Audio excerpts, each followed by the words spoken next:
सूपनखा। सूपनखा का अर्थ होता है सूप जैसे हैं नख माने नाखून। आज भी बहुत सी सूपनखा अभी भी हैं जिंदी।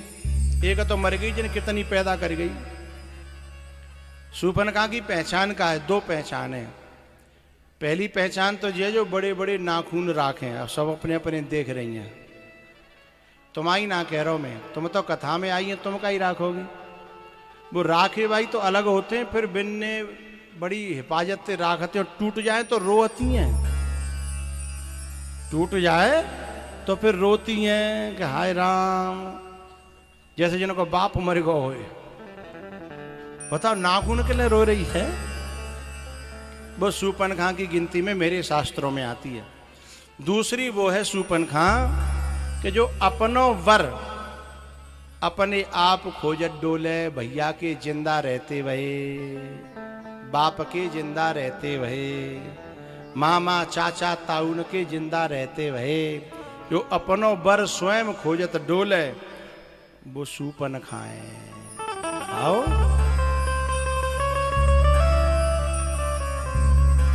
जो मेरे देश की जो सुलक्षणी नारियां हैं, कौशल्या जैसी, सुमित्रा जैसी, अनसुईया जैसी, वे तो उनको बाप नहीं हो ताऊ यूं कहते चाचा जाने, ताऊ जाने। बेऊ नहीं सुनने तो बोले मेरा मामा जाने हैं। लेकिन वो अपने जीवन का निर्णय खुद नहीं करती, क्योंकि वो जानती है मेरी उम्र कच्ची है, अभी मेरे में इतनी समझ नहीं है, और मेरे बड़े बूढ़े जो निर्णय करेंगे वो मेरे लिए उचित होगा। जो इस बात को जानती है वो समझदार बच्ची है। जिसने अपने माँ बाप की इज्जत को हमेशा बचा के रखा है वो समझदार है, प्रणम्य है, और ऐसी कन्या के ही पांव पूजने का धर्म है। कभी कभी ये बच्चियां जो है ना गलती करती हैं, अपने आप अपना निर्णय करती हैं और फिर माँ बाप को मजबूर करती हैं कि आ जाओ शादी में और मैं पांव पूजो। उसके पांव पूजना अटपटा सा लगता है। मैंने पहले भी एक आध बार कहा है, फिर कह रहा हूं, कच्ची उम्र में ये जो बच्चियां हैं ये नहीं जानती कि जो तुम्हें बहुत प्यारे दिख रहे हैं वो केवल दिखने में प्यारे हैं, और जो तुम्हें कठोर दिख रहे हैं, माता पिता चाचा ताऊ भैया, वे दिखने में कठोर दिख रहे हैं लेकिन तुम्हारे लिए उनका दिल बहुत प्यार से भरा हुआ है। और जो तुम्हें बड़ा प्यारा दिख रहा है, तुम्हारे लिए जान हाजिर कर रहा है, तारे तोड़ के ला रहा है, वो काउदना तुम्हारी लाश पे बैठ के तुम्हारे 38 टुकड़ा करके उसके बाद वहीं बैठ के समोसा खावे वो। हाँ, जो पढ़े लिखे हैं वो समझ गए मेरा इशारा। हाँ, तुम्हें लग रहा है कि बहुत योग्य है, बहुत अच्छा है, लेकिन हकीकत तो बाद में समझ में आती है ना। सोनो कसेंते, सोनो कसेंते और इंसान बसेंते।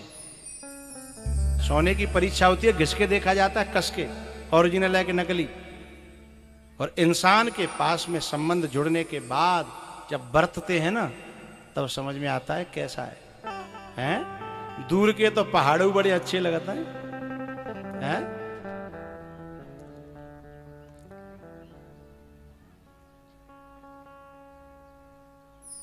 जो आपको जो किलो नहीं है बाणासुर को, बाप में परसों नरसों गए चढ़वे, दूर से बड़ो प्यारा लग रहा है।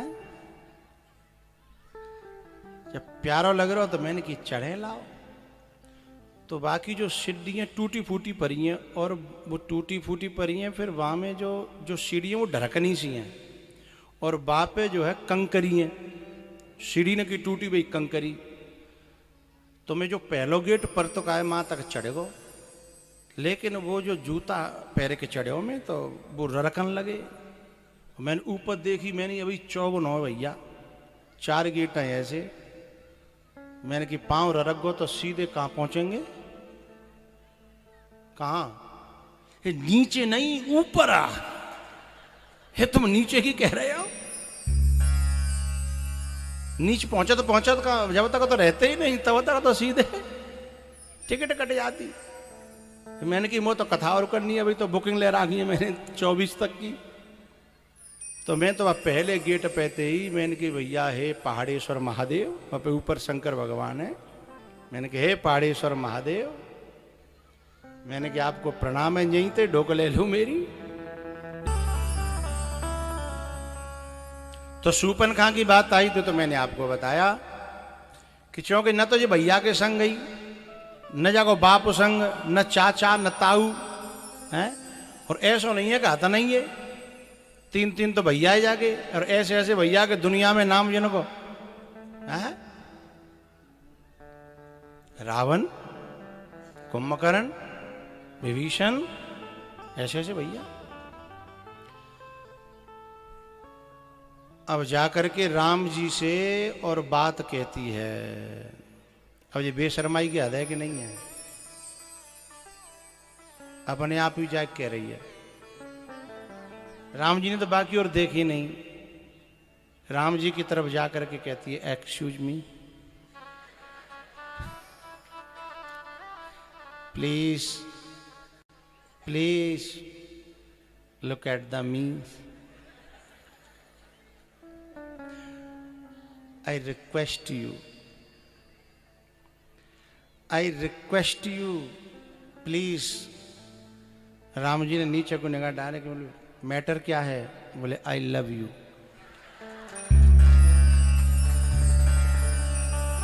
राम जी ने अपना माथा ठोक्यो, बोले जान न पहचान मैं तेरा है? Who are you? कहां से आई हो, कौन हो? मैं तुम्हें जानता तक नहीं है, सीधे सीधे ऑफर इतना बड़ा है?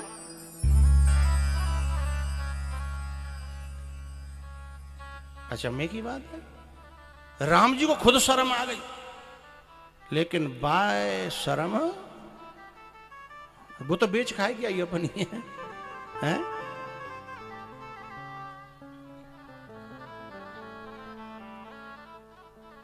राम जी ने कहा सीतय चितय कही ते बात, सीतय चितय कही ते बात। उसकी एज को देख करके राम जी ने अनुमान लगाया था कि ये मुझे अनमैरिड मालूम नहीं पड़ रही। एज को देखते हुए उन्होंने कहा ये अनमैरिड नहीं है। राम जी ने जिज्ञासा की कि क्यों, पहली बार हमसे ही मुलाकात हो रही है कि कहीं? बोले नहीं नहीं, बस और कहीं नहीं। क्या कहती है कि मैंने पूरी दुनिया खोजी। अब बेशर्माई की हद है, यूं कह रही है मैंने पूरी दुनिया, जब मतलब जब तक जन्म भर ढूंढ रही है हैं? और क्या कह रही है?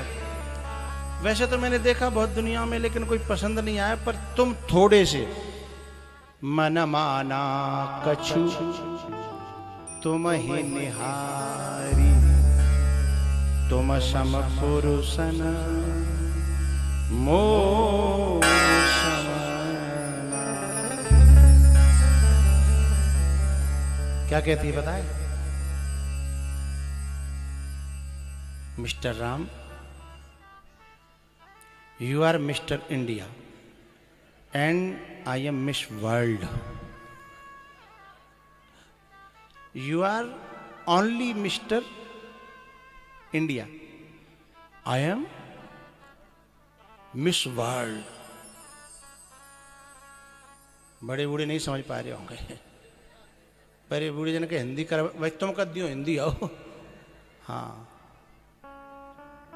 ना, ज्यादा हिंदी करे वो ठीक है ना है। चूंकि लंका वारे के पास ये कथा चली गई तो जो कि अच्छा हमारी सिस्टर की इतनी बेइज्जती है?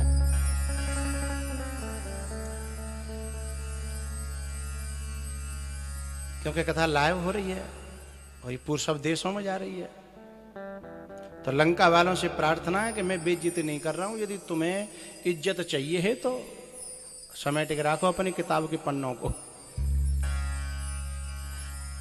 किताब के पन्ने उड़ेंगे तो फटेंगे और बंधे रहेंगे है तो किताब बनी रहेगी है, उसका सम्मान होगा। ये बच्चियां हमारे परिवार के किताब के पन्ने हैं और ऐसी वैसी किताब नहीं जिस किताब की पूजा होती है, धर्म ग्रंथ। इसलिए हमारे यहाँ कन्यादान में कन्या की क्या होती है? पूजा, पांव पूजे जाते हैं, है ना। लेकिन राम जी तो यूं कह रहे जी नकटी है, कोई ध्यान ना देनो, अपने आप 2-4 बिट डोलेगी चली जाएगी। अच्छा, राम जी तो कह रहे कि नकटी है पहले ते ही, लक्ष्मण जी ने समझी कि नकटी कद है। वो थोड़ा एडवांस सुनते हैं, एडवांस है। बोले जामे तो हम पहले से ही तैयार रहते हैं, लक्ष्मण जी तो तैयार रहते हैं, ने का आज्ञा मिले। अच्छा, राम जी ने तो नाक तक को इशारो करियो, बिना तो संग में कान और ले ले हैं। क्रोधित होती हुई खरदूषण को मरवाती वही लंका पहुंची। लंका में जो चौकीदार हथकाओ बाने दूर ते ही देखी को भैया जिकार हो। ओ हो सीधा रावण के पास में पहुंचो। महाराज महाराज महाराज। बोले क्या हुआ? ऐसा तू तो चिल्ला रहा, कोई तूफान आ रहा। बोले तूफान ही समझो, ऐसा तगड़ो तूफान हुआ कि पतो ना लंका बचे बचे। क्योंकि जिसके घर की आबरू कटके आ रही हो उसका खून तो खोलेगा ही। तो फिर घर बचे बचे तूफान है। अरे बोले ऐसा कैसा तूफान है कि मेरी लंका को उड़ा दे? बोले हाँ बहुत तगड़ा तूफान है। बोले नहीं ये पहेलियां मत बजाओ, सीधे सीधे बोलो। बोले महाराज सीधे तो नहीं बोल पाऊंगा, मन ही मन सोच रहा हूँ हवाल में कहूँ कि नकटी आ रही है तेरी बहन, तो बाकी नाक तो कटी सो कटी, मेरी तो नारी कटेगी। चूंकि राजा जोगी अग्नि जल इनकी उल्टी। बोले मैं डायरेक्ट नहीं कह पाऊंगा अपने मुख से, समझ लो मेरे इशारे। बोले बताओ। बोले जो समझ लो कि तुम्हारी बहन जी आ रही हैं। तो बोले बहन जी तो हमारी आती जाती रहती हैं। बोले ना अब के जो मॉडल चेंज है। बोले मॉडल चेंज है? बोले ये पहेलियां क्यों बुझा रहे हो भाई? बोले नहीं डायरेक्ट नहीं कह पाऊंगा, मेरी मजबूरी है, मुझे जिंदगी प्यारी है, मेरे बालक बच्चे हैं। लास्ट बात कह रहा हूं। बोले तुम्हारी बहन जी के जितने भी सोने चांदी के आभूषण है वे डिबिया में हमेशा हमेशा के लिए बंद है गए। अरे वो डिबिया में धरे के लॉकर में धरे के बैंक में धरे के वो पहरे वाद काले न देनो। बोले अब नहीं समझे तुम, वैसे ही तुम्हारी दसगो पड़ी है और समझ में ना आ रही। नेक्स्ट सी बात, लास्ट बात कह रहा हूं, समझो तो समझ लियो। बोले अब तुम्हारी बहन जी को जिंदगी में कभी जुकाम होगा ही नहीं। जुकाम होता है नाक में, और नाक तो इतनी देर हम बहन जी आ गई।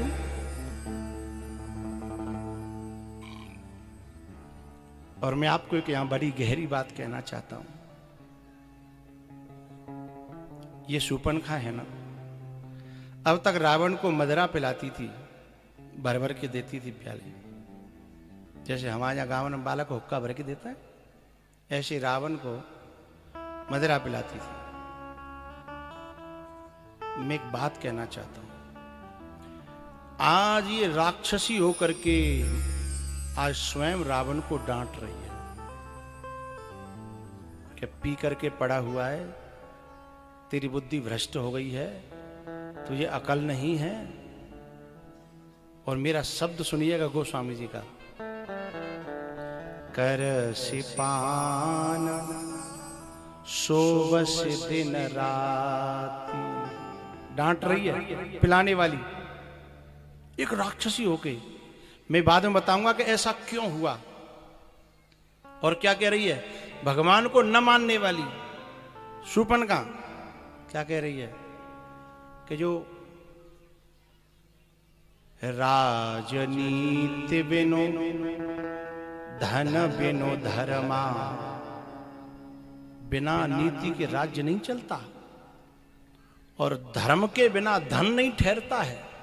यदि कोई धर्म पुण्य दान सेवा नहीं करेगा तो उसका धन उसके यहाँ ठहरने वाला कोई न कोई रास्ता बना के चला जाएगा। बड़े बड़े किले नवाई बाणासुर को किलो है, कहाँ है वो आज, काउदना कितना धन होगा। फिर दूसरे आए, उन्होंने भी कब्जा किया है, बेव के कहाँ है आज, क्या है। तो बिना धर्म के धन ठहरता नहीं है। ये हमारे राम निवासी हैं, बड़े होशियार आदमी हैं, ये समझ रहे हैं कि भगवान के समर्पित कर देंगे, हरि ही समर्पे बिनु सतकर्मा लगा देंगे तो भगवान दोबारा जाते दुगुनो नहीं, तिगुनो नहीं, चौगुनो नहीं, अठगुनो नहीं। अब मोह ना पता कितने गुनो देगो, लेकिन देगो जरूर, ये भागवत का प्रमाण है। और दोबारा देगो तो दोबारा फिर करांगे, कोई दिक्कत नहीं है।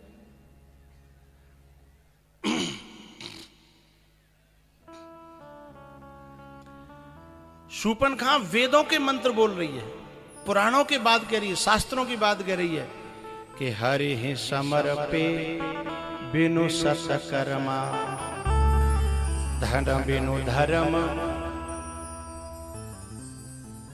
बिना धर्म के धन न आएगा न ठहरेगा। अब ये बात शूर्पणखा कहां से सीख आई, बताऊं कि रहने दूं। जैसे बिजली को छूने से करंट आ जाता है, ऐसे ही इस शूर्पणखा को भगवान के परम भक्त, परम बैरागी जीवाचार्य लक्ष्मण जी का स्पर्श प्राप्त हो गया है। जब शूर्पणखा की नाक काटी ना है, और जब किसी वैरागी का, किसी परमात्मा के परम सेवक और भक्त का स्पर्श हो जाए तो राक्षसों के भी भक्ति जागृत हो जाती है, दैत्यों के भी भक्ति जागृत हो जाती है।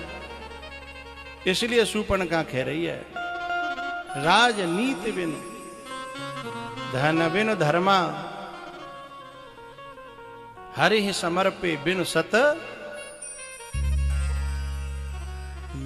शाखों को तुम क्या छुआए, एक कांटों से भी खुशबू आए, शाखों को तुम। अब गाने का टाइम नहीं है भैया, मुझे कन्हैया का अवतार करना है और आज गरबा का, कन्हैया के जन्म महोत्सव में नृत्य होना है। इसलिए राम कथा को समेटू में शूर्पणखा ने लड़ाई करवा दी, कुंभकर्ण मरियो, फिर मेघनाद मरियो, फिर मेघनाद के पापा आई, 10 खोपड़ी ले गए। फिर राम जी ने 31 बाण छोड़ के उसका भी गोविंदाय नमो नमः किया। राम जी जो है सीता जी को लेकर के अयोध्या में आए और अयोध्या में राम का राज तिलक हुआ। या तो लाखों बरस पहले, हम जितने लोग यहां बैठे हैं बहुत सौभाग्यशाली हैं, बहुत सौभाग्यशाली हैं। हम उस युग में जन्मे हैं, हमने वो युग देखा है। कौन सा? या तो त्रेता में राम का राज तिलक हुआ था, या हम लोगों के सामने टेंट में बैठे भाई अयोध्या में राम लला अब दोबारा से अपने मंदिर में विराजमान हो रहे हैं।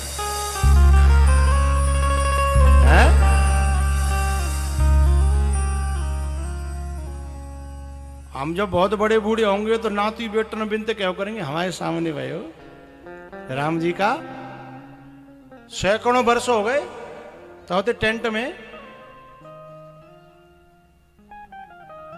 केस चलते चलते कितने दिन हो गए। जनवरी में है शायद उनका वो 22 जनवरी 22 जनवरी को उनका मंदिर में पदार्पण होगा।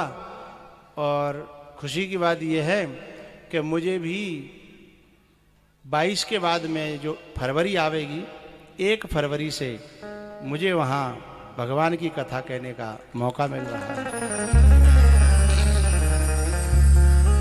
आप आ सकते हो सुनने के लिए। जगह का नाम क्या है भैया?